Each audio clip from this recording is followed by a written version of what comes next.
Hello again, this is Berl Schwartz from City Pulse, and it's my pleasure to welcome Bob Trezise Jr., who is the president and CEO of the Lansing Economic Area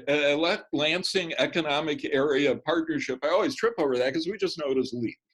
Bob, good to see you Yes, that's again. right. Thanks for inviting me today, Berl. I'm glad to talk. Bob, yeah, and we're, I think, in day 70, day 71 of the shutdown, something like that.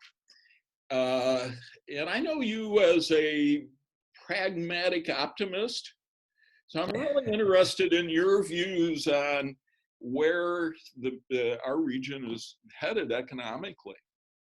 Yeah, well, I mean, it's both a heartbreaking and a rewarding kind of experience to be working in economic development right now.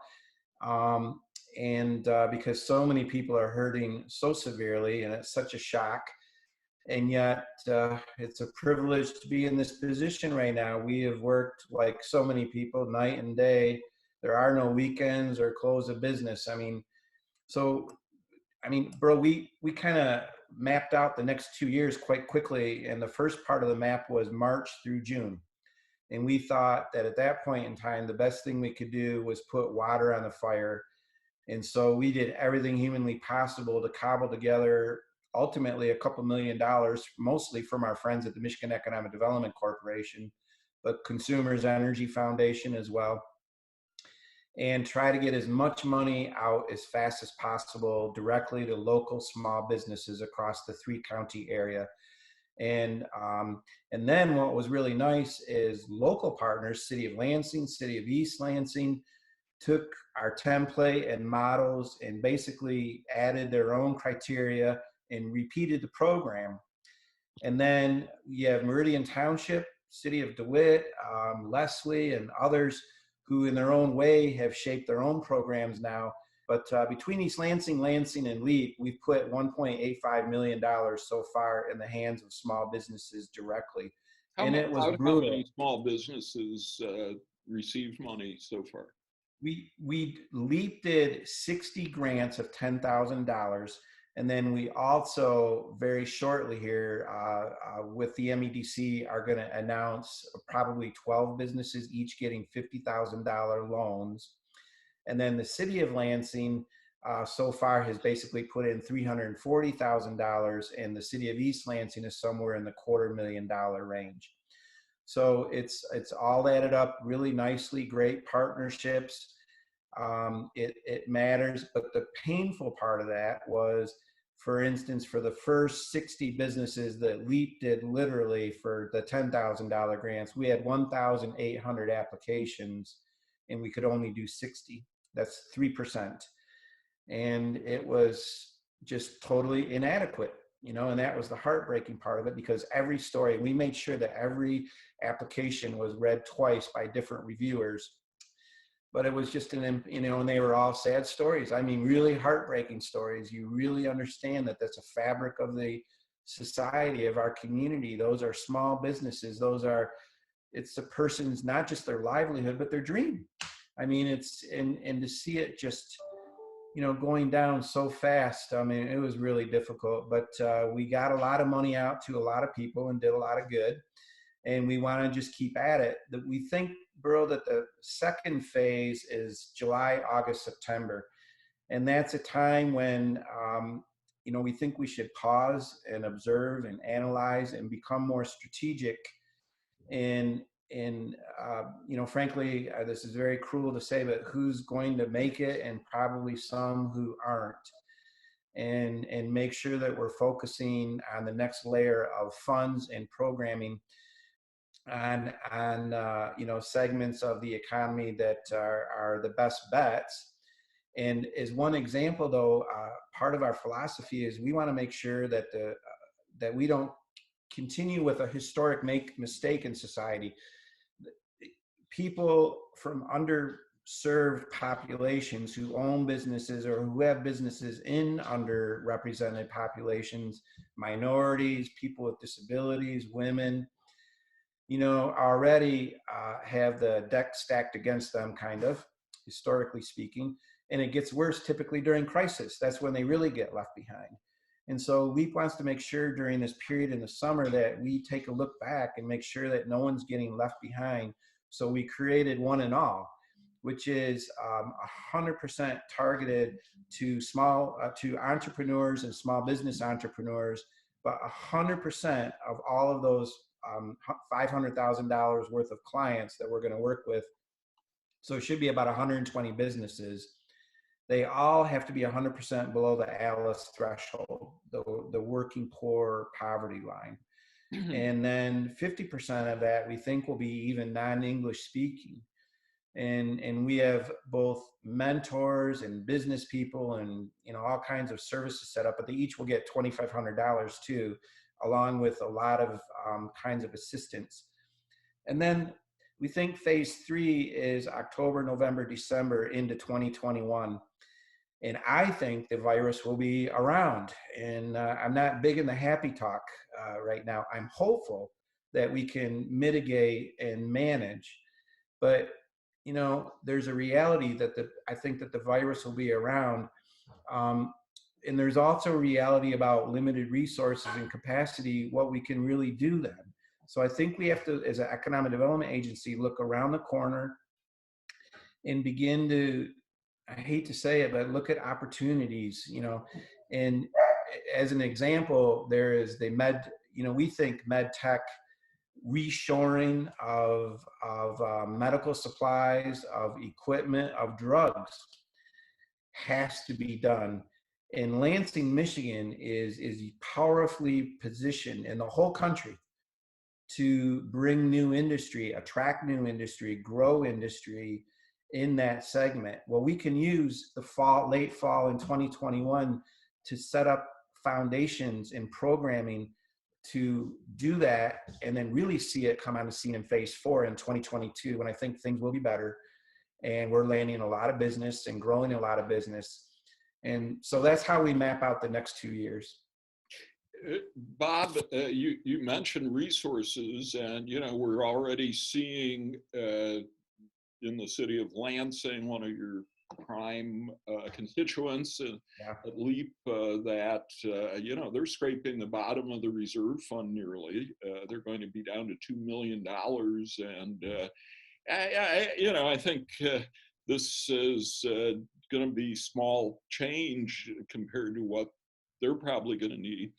And the state is facing this, huge sea of red ink. Where is the money going to come from that will reach small businesses going forward?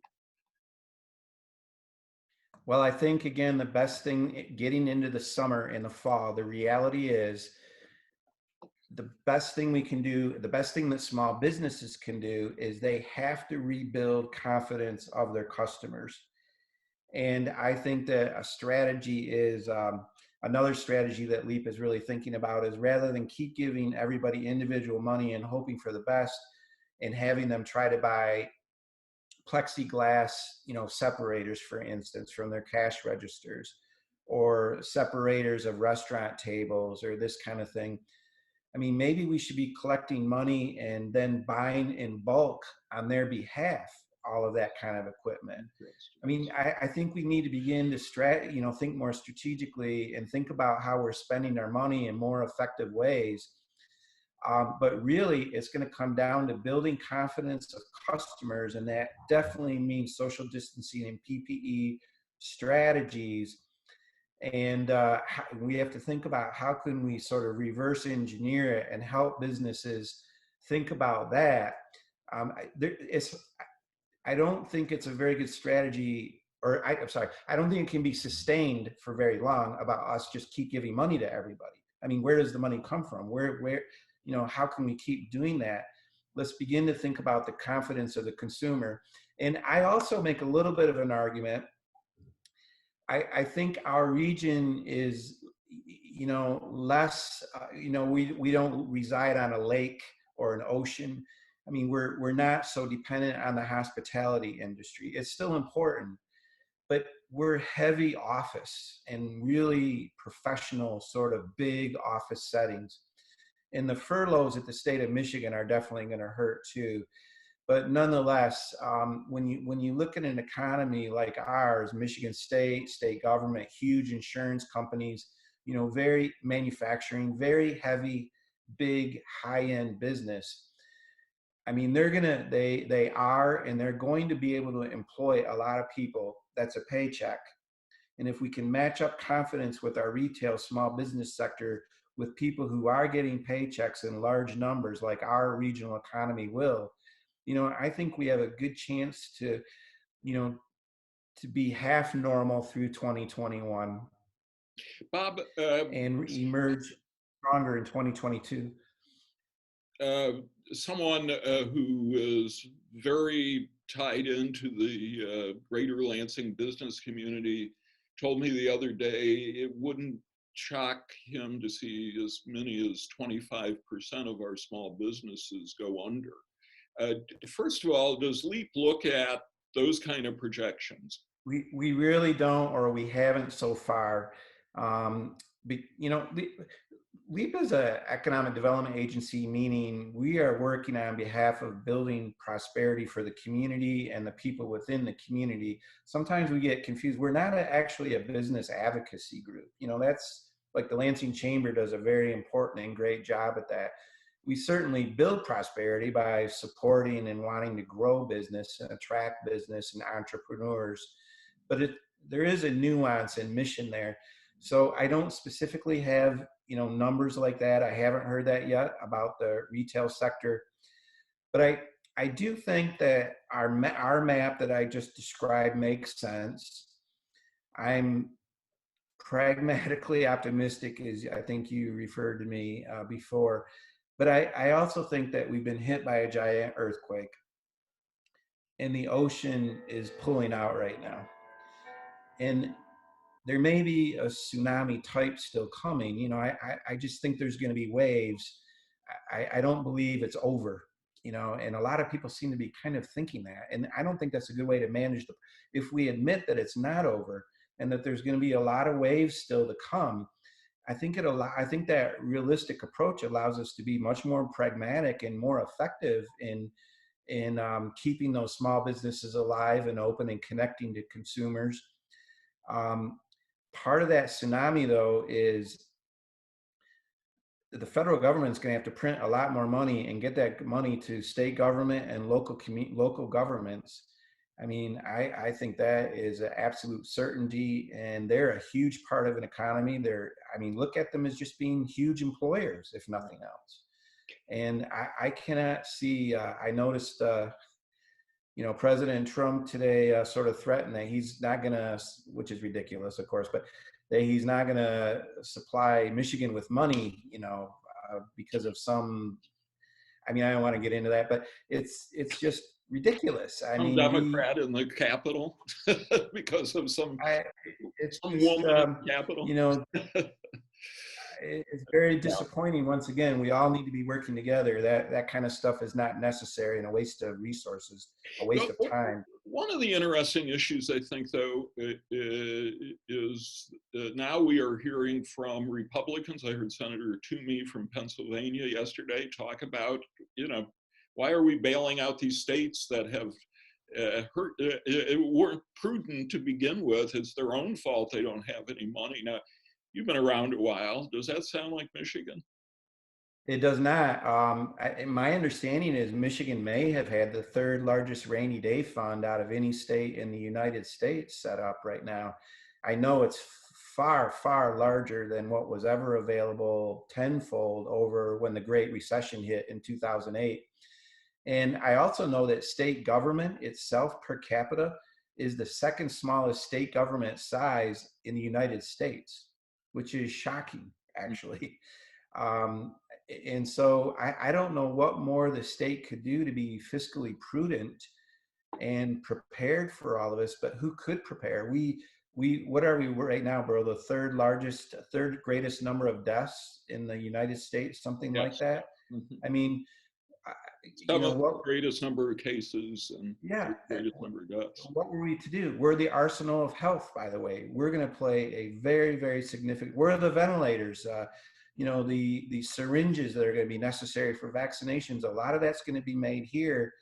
And with our manufacturing capacity, this state is crucial to the United States. So I don't, I don't, I don't follow the criticism of the state of Michigan. I mean, I think we're extremely as fiscally prepared as anyone is or was. I know in my business, one of the first things that goes is advertising, because it's, it's not Easy. absolutely necessary to open the door. Uh, Yeah. what about LEAP? Now we've got governments facing these huge problems. How endangered is your organization? Well, I think every we're a 501c6. I think every not-for-profit is really going to face, I think government and not-for-profits actually ahead of most business are going to face the deepest problems through 2021. We're fiscally conservative. I think we'll be okay through 2021. But one does have to wonder, and we think we're imperative. If you're going to have a short list as a business or a government, um, as far as who you can give money to support, I mean, you have to put economic development at the very top of your list. City Pulse second. Sorry, Bill. Thank you. But you've got to invest where the greatest return is possible now and through 2021. Of course, I think that's LEAP in economic development and organizations across the state that are doing economic development. We are in the front lines, down in the trenches. The successful recovery of our economy is deeply dependent on successful work by LEAP and other economic development organizations. So we've got to make that argument. We're imperative. We're at the tip of the spear. We're the greatest return on investment. And I feel funny about saying all that because I don't want to suggest that that means us and not somebody else. But I just think we all have to work together, and of course we do worry about that as well. For 2020, we're extremely solid. We do our fundraising campaign January to March of each year, and thank God we just completed our 100% fundraising campaign done. So a miracle, basically. So your problem will be next year. Our problem is 2021. And my financial stewardship, I'm convinced we're gonna, gut it out through 2021, and that times will be far better in 2022. And I think that's the way most not-for-profits and even government to some extent have to look at it. On the development front, what happens in this kind of economy? Of course, none of us, you and I haven't lived long enough to have been in the economy we could compare it to, the Depression, but what happens to developments that are in progress? Are they, for example, Red Cedar, are they going to get finished? Or are they going to have financial problems before they can get done? Well, that was one of the remarkable things, and one of the pressure points of the Red Cedar project is their financing was going to be collapsing basically mid-May and maybe not retrievable. And as we got that under our belt. That was during this crisis. That was a huge part of my job. Was figuring all that out. So you're talking about the state, the MEDC funding? Yes. Yeah, the Red Cedar Renaissance. So, that is now under a belt, and construction will start almost immediately. The financing is already in place and is preserved based on the approvals and the excellent leadership of Mayor Shore, the City Council, and the MEDC. All of them did a great job. And, the developer made the right kind of concessions that they should have. And it's all added up to a go on the project, and the financing is in place. I mean, banks, they want to be more cautious, but of course they're also looking at the long term, and they want to still make money, and they still want to be thinking about a year or two out and what makes sense from a good investment, a loan perspective. And they know the good developers, and developers are, and with LEAP and others are focusing on opportunities. And so some projects are on hold, but believe it or not, a number of projects are a go. Uh, oh, anything major in the Lansing area that's on hold? Well, actually, not, the biggest problem was the Red Cedar Renaissance project. I mean, that was the biggest one to get under our belt. And so there's another two actually major projects that are we worried about, but they are a total go right now. They again are the economy is different. I mean, Berl office kinds of work that we do here typically in the region, technology kinds of companies where they frankly have not been disrupted. Insurance, a lot of our industry is can sustain for quite a while here.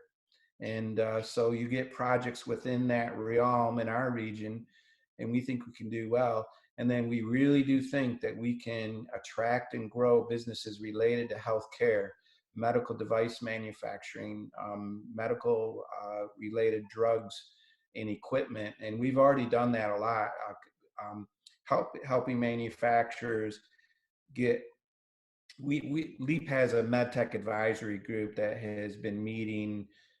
Dr. Beauchamp at MSU is our co-chair, along with Mike Zamira from NIOWAVE. And this has been a remarkable group. We've been meeting every few weeks, and then LEAP set up a platform where daily conversations are taking place. And Dr. Beauchamp, got us re-ramped up about 10 weeks ago, where we have 50 CEOs from local manufacturing who are working with our two hospital system CEOs and Michigan State University in coming up with idea and a business connection and a new business relationship over and over and over. Mechanical items to masks to gowns, connecting people and ramping up our local capacity with regard to PPE. That's one of the things LEAP has done. There's not been a lot of attention to it, but honestly, I think it maybe saved lives. I'm really proud of that work too. But of course, there's an economic advantage to doing that as well. I mean, it's new business for companies. And developments aren't just about lining the pockets of developers. There are many jobs at stake if any of these big developments go down. I mean, I never understand the lining the pockets. Someone clearly has a return on their investment and makes money. That's America. I mean, I always see it. I don't know. From the reverse, somebody builds a building on a contaminated piece of property in an area that has way higher taxes and doesn't have parking, and there's all kinds of problems. I mean, we're trying to grow and attract a new population in migration and immigration. I mean, we want to, we should be a bigger population. We need more people attending theater and the arts so they can buy more advertising in City Pulse. And it requires people. And people visually make quick deductions as to who is a good bet on the future and who isn't. And if they see buildings that are blown out and windows smashed and buildings not occupied versus seeing nice new buildings and high-rise buildings in prominent areas like downtowns, like Michigan Avenue, if they see that, people will conclude that I'm going to move here, I'm going to stay here, I'm going to, invest money here in my family or as an individual. And this is why I think development is so important from a community perspective. It's not just about a developer. It's important to analyze, of course, how much money they are or shouldn't be making in relation to an incentive. But the return that a community gets is the multiplier effect is not just construction jobs or the people living and working in that building, but it's just the sheer physicality of a building. It's a difference between someone driving by a corner one day and saying, I can't take it anymore. That corner has been blighted and beaten up for a decade. Apparently nobody cares anymore and we don't have money in this community. I'm leaving or I'm not coming. But if they see that building fixed, repaired, or a new building on it and see it full of life, They say, you know what? Somebody does care. There is money in this community. Look at that art sculpture over there. That looks pretty good. That must have taken money. That is a signal of prosperity. Art and culture is a signal that people care and that we have money. And they're going to make a first impression decision to stay because there's a bright future. And this is why I think development is so important. That's what drives me. You know, and before we go, I think we might want to enlighten our listeners about the contribution that LEAP has made to the arts. How much money have you put into outdoor sculpture? Well, we are a weirdo economic development organization. You know, I started, of course, it's hard for me to imagine, bro, but 15 years ago now in the city of Lansing. And of course, that's morphed over to LEAP. But I mean, I've had the viewpoint that placemaking, art and culture, poetry, the physicality, the look of a community, parks, river trails, the environment is all just as important as headquarters and factories and, you know, all of that. It all has to add up. So LEAP has put in over $250,000, three $10,000 art pieces a year, permanent art in public strategic locations. In Berl, we've done over 25 of those now, and they're everywhere. And you know, they're actually very spectacular, and they have lasted, and they're in great locations. And of course, with MSU Poetry's department and the Lansing Poetry Club, you know, I got sick of it that this state doesn't have a Lansing poet anymore, a poet laureate program. Yeah. So we said the hell with it. I wonder where that came from. We created a poet laureate program. I don't have to wait for somebody.